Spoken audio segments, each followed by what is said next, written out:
Assalamualaikum dan selamat sejahtera kepada Encik Azizan bin Had, pensyarah falsafah dan isu semasa serta rakan-rakan sekalian.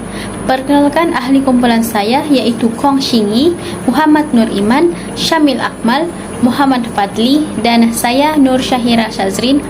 Kami dari kumpulan C akan membentangkan mengenai falsafah bahasa dan ilmu bahasa.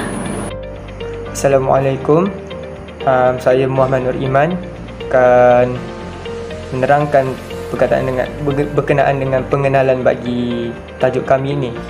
Dan tajuk kami ini saya akan explain pasal apa itu ilmu bahasa dan apa itu falsafah bahasa. Pertama sekali kita tengok apa itu ilmu bahasa. Ilmu bahasa ni dia lebih kepada kita selidik, mempelajari, menelaah selok-belok bahasa tu.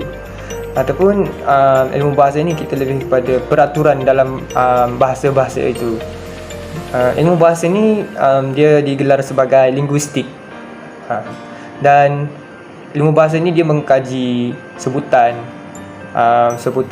perkataan tu, huruf, kedudukan perkataan itu, dan cara penggunaan perkataan itu pada masa yang tertentu. Jika perkataan yang kita gunakan itu pada waktu yang salah dan lari daripada ilmu bahasa itu, kebarangkalian untuk kita sampaikan bahasa tersebut mungkin salah dan mungkin akan berlaku salah fahaman antara orang yang mendengarnya. Dan selain daripada itu, ilmu bahasa ni dia ada cabangnya tersendiri, iaitu antaranya ialah bunyi, makna dan arbiter.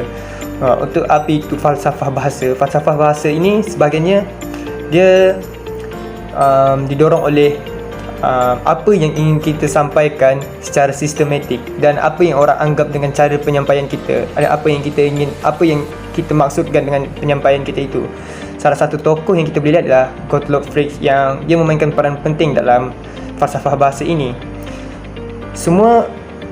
Setiap tokoh dalam falsafah bahasa ini mereka mempunyai idea dan pendapat yang berbeza, and then mereka juga mempunyai hasil dan pemikiran kajian mereka tu memang berguna untuk kita, sama ada kita fahami ataupun tidak. Itu sahaja daripada saya. Terima kasih.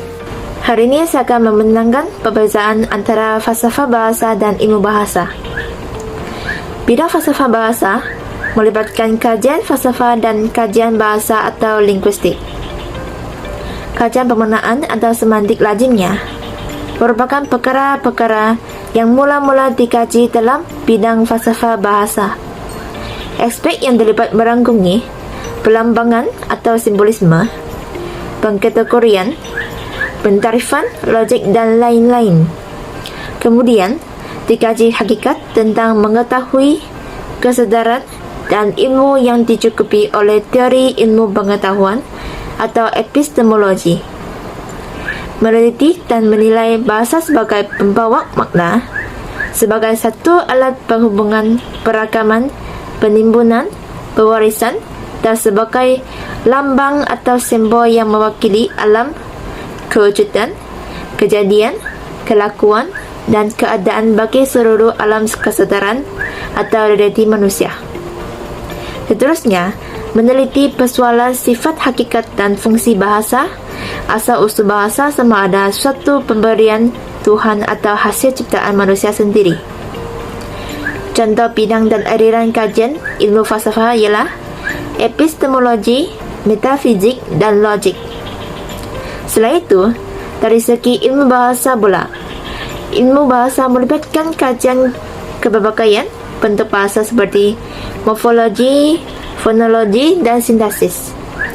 Sekumpulan bunyi yang diucapkan dan mengundangi komponen-komponen dan unsur-unsur seperti fonen, suku kata, morfen, perkataan, frasa, klausa dan ayat. Ilmu bahasa juga merupakan alat yang mendukung dan menyampaikan maksud, dan juga fenomena sosial yang menghubungkan antara individu atau antara kumpulan dalam satu masyarakat bahasa. Ia juga merupakan pembawa makna, pelambangan atau simbol dan pengadaran perhubungan. Tujuan ilmu bahasa adalah untuk menyatakan identiti, kebangsaan dan tempatan. Pemain bahasa seperti teka-teki, silang kata, imajinatif, dan simbolik. Itu sahaja daripada saya. Sekian, terima kasih. Assalamualaikum dan salam sejahtera. Nama saya Muhammad Fadli, nomor metrik BR 21110079. Saya akan meneruskan pembentangan daripada rakan kumpulan saya berkaitan dengan perbezaan falsafah bahasa dan ilmu bahasa. Di sini terdapat beberapa perbezaan. Perbezaan yang pertama, falsafah bahasa adalah lebih kepada makna dan maksud sesebuah nukilan ayat yang tertulis, di mana terdapat beberapa bahasa baku yang digunakan pada zaman dahulu. Falsafah bahasa ini menimbulkan pelbagai teori yang dikemukakan dan idea yang dibentangkan. Ilmu bahasa pula adalah lebih kepada tata bahasa, cara sebutan, dan cara bacaan ayat tertentu. Ilmu bahasa ini kita dapat pelajari, contohnya kita dapat mempelajarinya di sekolah. Tata bahasa adalah sangat penting sebab kalau kita tidak gunakan dengan betul, maksud yang ingin kita sampaikan boleh berubah. Yang kedua, falsafah bahasa adalah untuk mengkaji hubungan antara bahasa, pemikiran, realiti, dan pengetahuan. Falsafah bahasa ini dapat dilakukan melalui pengalaman dan kriteria utama yang unik kerana ia dapat memberikan peluang kepada semua orang untuk memberi maklumat yang berlainan antara satu sama lain. Ilmu bahasa pula adalah untuk mengkaji bahasa secara ilmiah atau secara saintifik. Ilmu bahasa ini dapat dikaji melalui penerangan peristiwa dan fakta serta konsep-konsep yang disampaikan. Yang ketiga, falsafah bahasa adalah keinginan untuk menyampaikan sesuatu perkara yang sistematik. Keinginan yang dimaksudkan di sini kita dapat lihat melalui beberapa tokoh yang memainkan peranan penting dalam falsafah bahasa. Setiap tokoh memainkan peranan penting dalam memperkenalkan pelbagai idea dan pemahaman tentang falsafah bahasa. Mereka mempunyai pelbagai idea dan pendapat yang berbeza berdasarkan pemikiran dan kajian mereka sendiri. Contohnya kita dapat lihat di sini Pendeta Zakba. Pendeta Zakba ini memberi sumbangan kepada falsafah bahasa di negara kita. Ia mempunyai idea dan makna tersendiri dalam mentafsir sebuah makna ayat yang disampaikan. Ilmu bahasa pula adalah suatu usaha berfikir dalam menggunakan bahasa sebagai pengantaraan. Ilmu bahasa ini sangat penting terhadap penggunaan bahasa kerana bahasa saja yang boleh dijadikan sebagai cara kita untuk berkomunikasi dengan betul. Hubungan bahasa dengan pemikiran ini sangat penting sebab kalau kita mau bercakap, kita perlu pikir dulu sebelum mengeluarkan kata dari mulut kita. Itu sahaja daripada saya. Assalamualaikum dan selamat sejahtera. Dari sudut sumbangan falsafah bahasa. Sumbangan falsafah bahasa juga dapat diperhatikan dalam aspek kesejahteraan sosial. Kesejahteraan sosial merupakan elemen utama dalam menentukan tahap pembangunan sesebuah komuniti. Konsep kesejahteraan sosial menjelaskan strategi merubah sesebuah komuniti berdasarkan pendekatan yang berkaitan dengan aspek pengurusan masalah sosial, pemenuhan keperluan hidup, dan penyediaan peluang mobiliti sosial dalam komuniti. Apa yang boleh dikaitkan dalam aspek sosial ini dalam sumbangan bahasa dalam ilmu adalah bahasa Melayu telah diiktiraf sebagai bahasa kebangsaan Malaysia pada 6 Jun 1999 apabila Singapura mendapat status kerajaan sendiri di negeri itu. Apabila Singapura berundur daripada Persekutuan Malaysia pada 1965, isu survival menjadi satu cabaran. Mengikut pendahuluan perkembangan bahasa ibunda adalah terhad. Jadi bahasa Inggeris mula dianggap penting. Namun begitu, kedudukan bahasa kebangsaan diakui. Bahasa Inggeris semakin kuat dan meluas pada tahun 1970-an.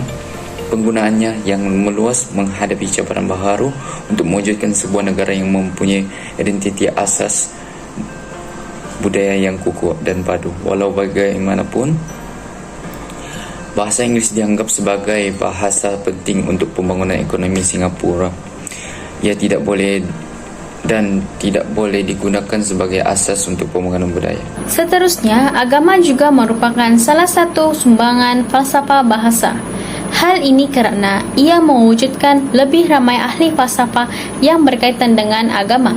Sebagai contoh, Al-Farabi telah mengemukakan teori berkenaan ketuhanan yang mempunyai kuasa tanpa had, seperti 9 planet yang berputar merupakan kebijaksanaan Tuhan yang dapat memutarkan dan menstabilkan keadaan sistem suria. Perkara ini telah menjadi bahan rujukan oleh seluruh manusia sama ada dalam bahasa Arab, Inggeris dan lain-lain. Ini menunjukkan bahawa bahasa juga memainkan peranan penting dalam mengubah bahasa dalam bahasa yang difahami dan mudah untuk dijadikan sebagai bahan rujukan, malahan ia memberi impak kepada dunia pendidikan sama ada secara langsung atau tidak langsung. Dari sudut pendidikan pula, ia terbahagi kepada sumbangan dari falsafah bahasa dan ilmu bahasa ini dari sudut pendidikan sains yang terbahagi kepada biologi dalam menyumbang dalam bidang pendidikan, fizik mewujudkan ilmu kejuruteraan dan astronomi, dan kimia agensi bahasa dalam optimalisasi pembelajaran. Dalam penggunaan bahasa purba yang berkait dengan ilmu fizik ini mewujudkan ilmu dalam bidang kejuruteraan arkitek dan astronomi.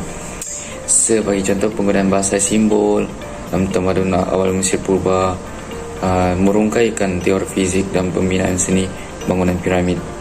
Itu salah satunya. Dan dari aspek biologi pula, penggunaan dalam bahasa Yunani merupakan salah satu bahasa yang digunakan dalam menerangkan teori dan kajian dalam bidang biologi. Dan hal ini juga menyumbang kepada penggunaan bahasa di bidang biologi dalam pendidikan seluruh negara sehingga kini.